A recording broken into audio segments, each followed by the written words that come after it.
Bunda. Baik, ini ada jamaah yang ingin bertanya. Silahkan, siapa? Silahkan Mbak. Assalamualaikum warahmatullahi wabarakatuh. Waalaikumsalam warahmatullahi wabarakatuh. Perkenalkan, nama saya Ibu Tri. Pak Ustadz, saya adalah single parents. Saya mempunyai 3 orang anak. Saya ditinggal meninggal suami saya 15 tahun yang lalu. Jadi suami saya meninggal tahun 2010. Kemudian anak saya yang nomor 3 menyusul 2 tahun kemudian, usia 5 tahun. Jadi sebelum dia meninggal, dia berpesan sama saya, "Mama, nanti kalau aku meninggal, aku dikubur ya deket ayah." Pesannya gitu. Ya tahun 2012 itu saya mengalami kecelakaan, yaitu anak saya meninggal. Jadi pas di rumah sakit saya bilang, "Ya Allah, kalau emang kau ambil anakku, hamba ikhlas." Waktu itu saya ditinggal suami saya, anak saya masih pada sekolah ya. Tapi sekarang anak sudah besar-besar dan yang 2 sudah menikah. Cuma anak saya berpesan sama saya tidak boleh menikah lagi gitu. Sedangkan saya kayak butuh pendamping kalau ada masalah gitu. Kadang kayak ada masalah sama anak, saya mau curhatnya ke siapa? Untuk cerita gitu. Saya nggak mungkin cerita sama orang tua saya, nggak mungkin. Karena orang tua saya sudah tua dan mempunyai penyakit gitu. Apalagi darah tinggi, karena pikir sedikit darah naik gitu. Saya nggak mungkin cerita.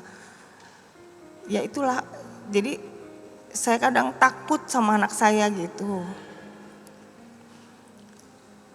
Sedangkan katakan bilang ibadah yang paling lama itu adalah berumah tangga.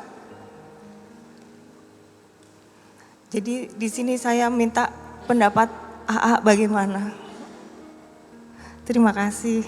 Wassalamualaikum warahmatullahi wabarakatuh. Waalaikumsalam warahmatullahi wabarakatuh. Bunda,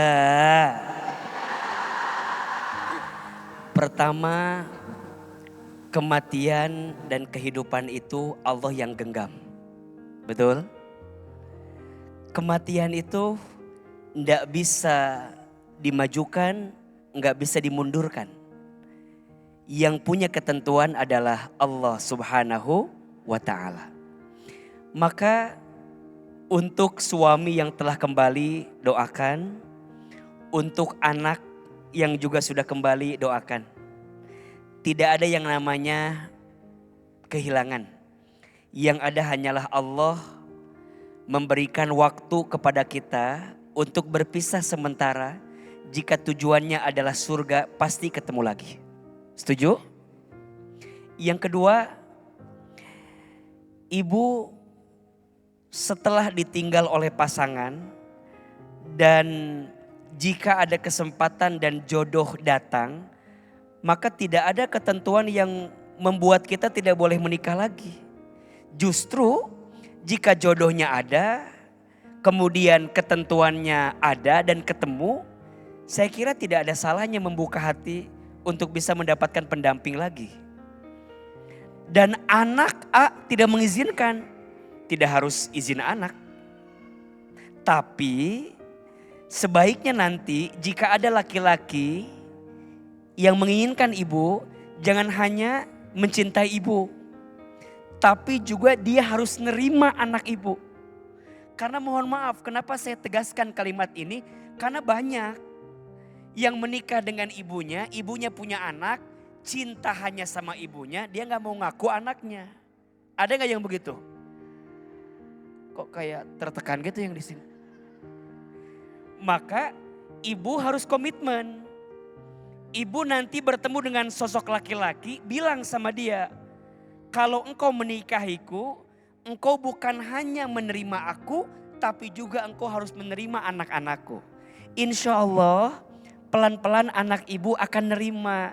Kalau sosok laki-laki itu bisa nerima juga anak ibu. Ahilman percaya, kenapa anak ibu nggak mau ibu nikah lagi? Takutnya dia mengambil sosok ibunya dalam hidupnya. Sehingga dia kehilangan kasih sayang. Tapi juga anak jangan egois. Karena ibumu butuh pendamping. Ibumu butuh seseorang yang bisa mendampingi ibumu untuk bisa mendapatkan kebaikan. Karena bagaimanapun yang namanya perempuan, kalau ditanya idealnya harus punya pasangan.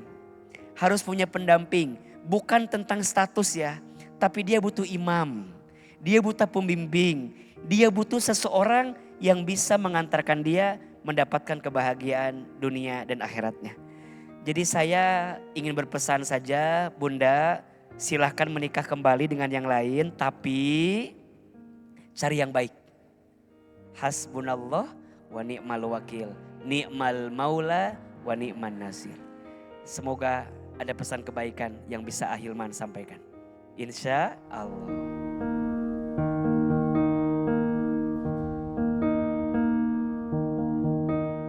Terima kasih ya bunda-bunda yang sudah berbagi di kajian hati. Bunda, kok dari tadi diem aja sih? Kenapa?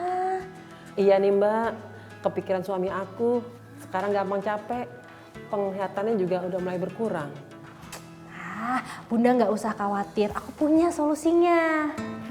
Renovit Gold mengandung 25 vitamin, multivitamin dan juga mineral yang lengkap untuk meningkatkan daya tahan tubuh dan metabolisme tubuh. Dengan menutrisi organ-organ penting yang ada di dalam tubuh kita. Juga beta karotin dan lutein yang baik untuk menjaga kesehatan mata. Dengan melindungi retina mata dari efek penuaan dan paparan cahaya yang berlebih. Aman untuk penderita diabetes. Tenang aja Bunda, Renovit Gold ini juga mengandung L-carnitin untuk membantu mencegah obesitas. Ada juga ekstrak huperzin untuk menjaga agar tidak cepat pikun. Renovit Gold juga sudah bersertifikat halal loh Bu. Jadi sudah bebas gula dan aman untuk penderita diabetes. Jadi aman banget untuk dikonsumsi sama penderita diabetes. Cara minumnya juga gampang, tinggal diminum 1 kaplet setiap harinya setelah makan. Untuk usia produktif, bisa minum Renovit ini. Untuk usia produktif kayak aku minum ini juga Bu setiap hari. Lengkap dengan 26 vitamin dan juga mineral untuk menjaga kesehatan dan daya tahan tubuh. Belinya di mana? Gampang Bunda, tinggal dibeli aja di apotek terdekat atau di e-commerce kesayangan Bunda. Buat kamu nih jamaah di rumah yang juga pengen pergi umroh atau berhaji, jangan lupa selalu beli Renovit agar tetap fit dan lancar saat ibadah di Tanah Suci. Renovit dan Renovit Gold, siap jaga kesehatan dan daya tahan tubuh.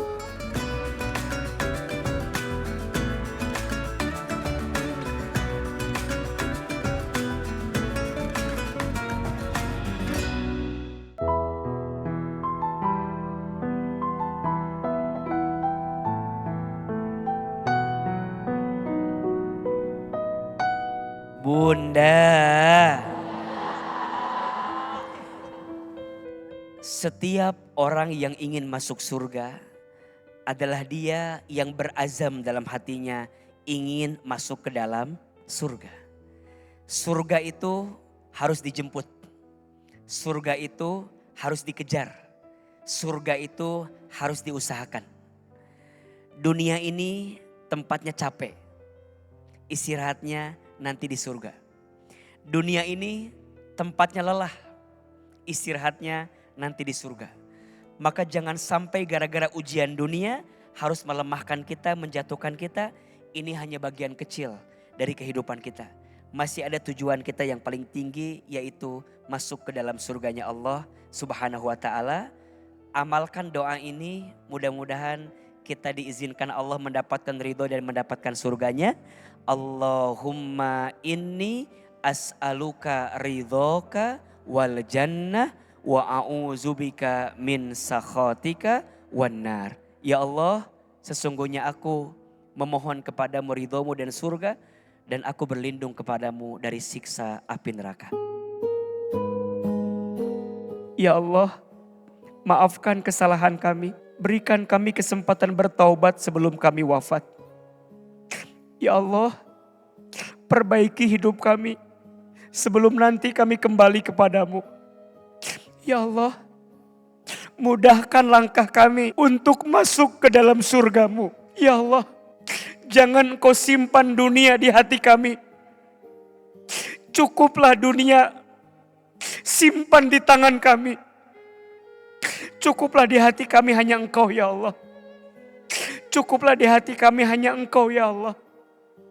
Dan cukuplah di hati kami surgamu adalah tujuan terbaik untuk kami.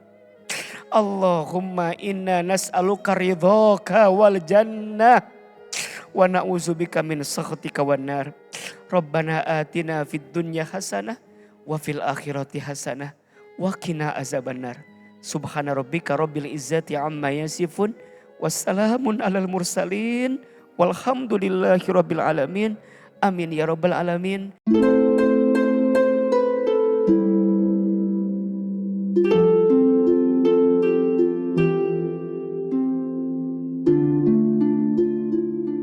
Tunjukilah kami jalan yang lurus, yaitu jalan orang-orang yang telah Engkau beri nikmat, bukan jalan mereka yang dimurkai dan bukan pula mereka yang sesat.